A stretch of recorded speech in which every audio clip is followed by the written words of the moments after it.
Bonjour tout le monde, si vous avez cliqué sur cette vidéo, c'est probablement que vous farmez déjà ou que vous vous apprêtez à le faire. On va aujourd'hui s'attaquer à une mauvaise habitude très répandue, mal choisir le moment où on va réinvestir les récompenses. Et surtout, le pire, le faire trop souvent. Pour ça, j'ai choisi d'étudier pour vous une question centrale, mais à laquelle peu de monde prête attention. À quelle fréquence faut-il harvest ces récompenses pour composer les intérêts du farming? Pour cette vidéo, j'ai reçu de l'aide, vous allez donc avoir 2 feuilles Excel à disposition gratuitement. Je vais prendre comme exemple principal la ferme MEX sur le MyHardX, parce que c'est un exemple simple, et parce que je l'utilise en ce moment. Mais bien sûr, le principe est applicable n'importe où. Avant de commencer, je vous propose de faire un petit jeu. Arrêtez la vidéo une seconde et posez-vous vraiment la question.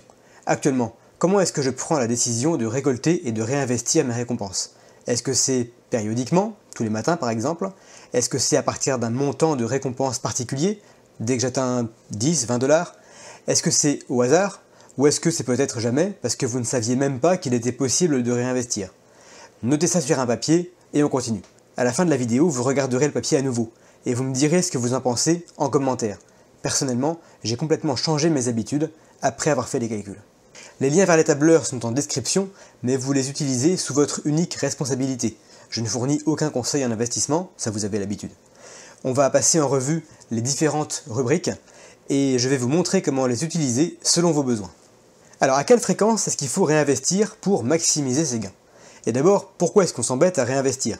Tout simplement pour profiter de ce que Albert Einstein qualifie de 8e merveille du monde, les intérêts composés. Un exemple très simple pour que tout le monde comprenne bien que le sujet est absolument incontournable. Imaginons un placement de 1000 € à 50% par an. C'est déjà pas mal, hein, c'est 100 fois plus que le livret A, mais ça reste ridicule par rapport aux 400, 500, 600% qu'on a actuellement sur le MyHardX. Si on ne compose pas les intérêts pendant un an, c'est comme à la banque. Le 31 décembre, les intérêts sont versés et on a 1500 €. Bien. Maintenant, si les intérêts, au lieu d'être payés une fois par an, le sont 2 fois par an, le taux devient 25% par semestre. Le 1er juillet, on récupère 250 € qu'on peut choisir de réinvestir. On va le faire évidemment. Ces 250 €, ils commencent à produire des intérêts aussi. Je mets 2 à la place du 1 ici, les intérêts sont payés 2 fois au lieu d'une seule. Et bien maintenant, le 31 décembre, on se retrouve non pas avec 1500 €, mais avec 1562,50 €. Vous voyez où je veux en venir? Imaginez maintenant qu'on puisse composer les intérêts tous les mois. Je remplace le 2 ici par 12. Après une année comme ça, on a 1632,09 €. On compose tous les jours? Je remplace 12 par 365. Et au bout d'un an, on a 1648,16 €. Donc au lieu de 50% d'intérêt, on a touché 64,8% d'intérêt. Je vous ai fait un petit graphique ici, mais je vous le répète, on a la même somme au départ et le même taux d'intérêt. La seule différence, ce sont les intérêts composés. Là, les intérêts sont versés une fois par an, là, les intérêts sont versés une fois par jour. Allez, pour rigoler, je vous donne le résultat avec les 700% annuels qu'on a encore vu récemment sur la pool MEX. S'il était possible de les maintenir sur un an, évidemment. Je remplace 50 ici par 700. 1000 € investis donne le 31 décembre, si on compose tous les jours, plus de 1 million d'euros. Les intérêts composés, c'est ça. Maintenant, logiquement, je dois avoir l'attention de tout le monde. Comme vous le savez, sur le DEX, on choisit nous-mêmes la fréquence à laquelle sont payés les intérêts. Il suffit de cliquer sur Harvest. Alors, pas tout à fait. Il y a au moins une demi-heure entre 2 récoltes, mais bon, ça fait quand même 48 fois par jour, potentiellement. Il suffit donc de ne plus beaucoup dormir, et de harvest aussi souvent que possible, non? Hélas, le problème est un petit peu plus compliqué que ça. Cette opération, elle n'est pas gratuite, comme dans mon exemple précédent. Elle coûte pas cher, mais elle n'est pas gratuite. Et vous allez voir l'impact que ça a. Ça, tout le monde sait que ça coûte de l'argent de réaliser des transactions sur la blockchain. Personne ne récolterait moins de 1 $ de rewards s'il fallait payer 1 $ de fees. Le problème, c'est que inconsciemment, on va comparer les fees au montant des récompenses. Donc si on a 20, 30, 50 $ de rewards et moins d'1 $ de frais, on se dit c'est bon. Bah non. Quand on voit une image comme celle-ci, avec les récompenses qui représentent plus de 150 fois le montant que ça va coûter de les réinvestir, on se dit qu'on sera forcément gagnant. Eh ben non. Il faut comparer les fees non pas aux rewards qu'on voit ici, mais aux intérêts que vont générer ces rewards. Et là, ça change tout. J'ai fait les calculs sur mon tableur pour l'équivalent de 1000 $ que j'ai marqué ici, en MEX, pour un mois. Ça va nous aider à avoir une vision globale. On rentre l'investissement initial ici, le taux d'intérêt juste en dessous, Et on n'oublie pas de mettre à jour les frais de transaction. En ce moment, on est autour de 18-20 centimes de dollars, mais dans le futur, ça peut être amené à changer bien sûr. Ensuite, tous les résultats sont ici dans ce grand tableau, mais j'ai regroupé le plus intéressant pour vous ici, en dessous de la ligne jaune.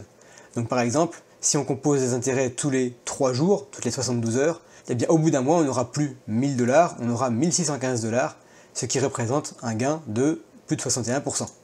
Si on le fait tous les 2 jours, toutes les 48 heures, le résultat est là, et ainsi de suite, jusqu'à le faire toutes les 3 heures. Quand on regarde très rapidement, on s'aperçoit qu'il y a un maximum quelque part ici entre ces deux colonnes, donc la fréquence optimale de compound se situe entre 24 heures et 48 heures. Alors attention, hein, j'ai projeté sur un mois pour qu'on y voit quelque chose, mais bien sûr, si le taux est évolutif, comme c'est le cas actuellement sur le MyIndex, il faut actualiser très régulièrement ces chiffres. La valeur que vous allez trouver, elle évoluera dans le temps, en fonction du taux d'intérêt bien sûr, de votre capital, bref, rien n'est statique. On voit bien ici, à droite, que réinvestir trop fréquemment devient vite contre-productif. Maintenant, je vous propose une deuxième approche, beaucoup plus pragmatique. On a tous une vie, et même quand on connaîtra la période optimale, il y a peu de chances qu'on ait envie de se lever en pleine nuit pour farmer. Donc je vous propose cette section ici en vert d'aide à la décision. Là le principe est très simple. Vous êtes avec votre téléphone dans la main et vous constatez les chiffres. Et cette section de la feuille de calcul va vous aider à savoir si oui ou non, à l'instant T, c'est une bonne idée ou pas de réinvestir. Imaginez que vous ayez 17 dollars de rewards, que ça coûte toujours 20 centimes de dollars de les réinvestir, et que vous partiez vous coucher. Donc je marque 8 heures d'ici à votre prochaine connexion. Vous serez à nouveau devant votre téléphone dans 8 heures. Le taux, je laisse 600% pour l'exemple. Maintenant, le résultat, ici, il est négatif. Moins 11 centimes de dollars. Dans ce cas, ça peut être une bonne idée d'attendre. Ça veut dire que le fait de réinvestir vous aura coûté 11 centimes de dollars de plus que le fait de ne rien faire du tout. Et d'attendre votre prochaine connexion 8 heures plus tard. Évidemment, pendant ces 8 heures, si ce n'est pas 17 dollars que vous avez, mais 100, et bien là, le résultat devient positif. Pour 100 dollars, il est rentable de réinvestir parce que en 8 heures, ils produiront plus d'intérêt que les frais que vous avez indiqués ici. Et maintenant, attention, si vous avez toujours vos 17 dollars, mais que vous avez prévu de partir en week-end dans le Larzac, vous savez qu'il n'y aura pas de réseau, ce sera impossible de vous connecter. Vous rentrez 48 heures d'inactivité, et là, ces mêmes 17 dollars, eh bien, il est devenu rentable de les réinvestir parce que vous savez qu'il va s'écouler beaucoup de temps avant votre prochaine connexion sur le DEX. Attention, le fait que ce soit positif ici ne veut pas dire que c'est optimal. Ça, on le calcule juste après. Avantage de cette petite section ici, elle marche même si l'argent vient d'ailleurs, d'une autre farm par exemple. Si vous avez des récompenses en LKMEX de la farm EGLD MEX, eh bien vous pouvez utiliser cette section ici pour calculer si ça vaut le coup de les réinvestir avant de vous coucher. Évidemment, il faudra mettre à jour cette case ici, parce que les frais de transaction ne sont pas du tout les mêmes. Et enfin, troisième simulateur ici en bas, vous rentrez ce qu'on vous demande ici, donc 600 comme d'habitude, 1000 dollars et 20 centimes de frais de transaction, et vous avez la durée en heures entre deux compounds, en dessous de laquelle vous perdez de l'argent. C'est une façon différente de présenter les résultats qui sont ici, juste au-dessus. Dans mon exemple ici, si vous cliquez sur le bouton Reinvest à moins de 20,6 heures d'intervalle, et ben en gros ça vaut pas le coup. Vous perdez de l'argent par rapport à si vous ne faisiez rien. Si je réinvestis pile poil toutes les 20,6 heures, et ben je gagne rien, tous les intérêts supplémentaires partent en frais. Faites le calcul ici et comparez la valeur avec celle que je vous ai demandé de noter au début de la vidéo. Vous risquez de constater que vous le faisiez beaucoup trop souvent. Pendant que je travaillais sur le sujet, j'ai eu besoin de ça ici, un petit simulateur d'intérêt. Vous rentrez le montant ici, le taux juste en dessous. Vous avez le nombre d'heures écoulées depuis le moment où vous avez investi, et vous avez les intérêts générés, et ce jusqu'à 48 heures. Allez, maintenant le gros morceau. Ne pas perdre d'argent c'est bien, mais nous on veut en gagner, et si possible se rapprocher du rendement max théorique. On va donc essayer de calculer la durée parfaite, supérieure à celle qui est marquée ici, mais pas trop, pour ne pas gaspiller de rendement. Pour ça, on va utiliser une deuxième feuille, qui n'est pas de moi, mais que ses créateurs m'ont autorisé à partager avec vous. J'en profite pour remercier chaleureusement Jacob Legoni, qui m'a vraiment beaucoup aidé à préparer cette vidéo. Il est très calé en mathématiques, c'est le cofondateur de la start-up française Arda. Ça c'est leur site arda.run, que je vous encourage à aller voir, qui propose notamment les graphiques pour l'écosystème Elrond. Vous avez le MEX, le RIDE, le GLD, le tout contre le GLD et le dollar. Il y a également d'autres services, ici en haut, dont j'aurai l'occasion, je pense, de vous reparler très bientôt. Ces courbes sont vraiment très utiles, n'hésitez pas à aller voir tout ça, je vous mets le lien en description. C'est donc avec l'aide de Jacob que je vous propose aujourd'hui cette feuille de calcul. Vous rentrez sur fond bleu les informations qu'on vous demande. On va reprendre notre exemple de 1000 $ à 600%, 0,20 de frais. Et là, il faut un horizon de temps. Je vous conseille de ne pas mettre trop long. Une semaine, c'est pas mal. Un mois, c'est vraiment le maximum. Si vous mettez plus que ça, les résultats vont vraiment s'éloigner de ce qui est optimal. Et immédiatement, vous avez le résultat. Ici, dans la deuxième ligne, il vaut mieux composer les intérêts toutes les 28 heures. Je reviens 2 secondes sur ma feuille à moi. Je vous avais dit, le maximum doit être entre 24 et 48. 28, c'est bien ça. Pourquoi est-ce qu'il ne faut pas entrer une période trop longue ici? Eh bien, c'est très simple. Déjà, premièrement, les taux en général ici, ils vont évoluer très rapidement. Donc ça ne sert à rien de se projeter sur des durées trop longues, puisque de toute façon, les résultats seront complètement faux. Et en plus de ça, le résultat que vous avez ici, il n'est pas parfaitement idéal. En fait, même sur une période d'une semaine, la fréquence de compound, elle va se raccourcir dans le temps. Elle est fonction du capital investi, et comme le capital investi augmente, eh bien elle va se raccourcir à chaque fois. Ce que vous voyez ici, en fait, c'est la moyenne sur 7 jours des périodes optimales. Donc, si vous mettez la moyenne sur un an, vous aurez une valeur qui masquera le fait qu'elle doit être plus longue au début de l'année et plus courte à la fin de l'année, et ça on ne sait pas de combien.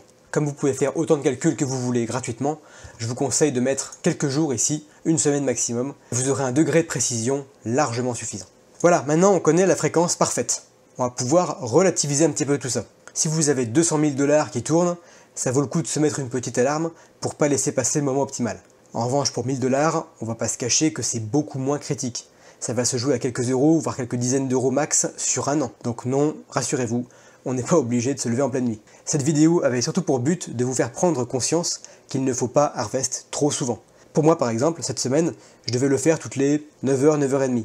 Bon bah j'ai arrondi à 12h. Une fois à 8h du matin, une fois à 8h du soir, et puis ça ira bien. Avant d'avoir pris conscience de ça, je le faisais au moins 2 fois plus souvent. Notez qu'à choisir, il vaut mieux attendre un petit peu plus, rallonger les intervalles, que les raccourcir. Voilà, c'est mon petit cadeau de Noël 2021 pour vous, en partenariat bien sûr, avec Arda.run, dont l'aide m'a été super précieuse.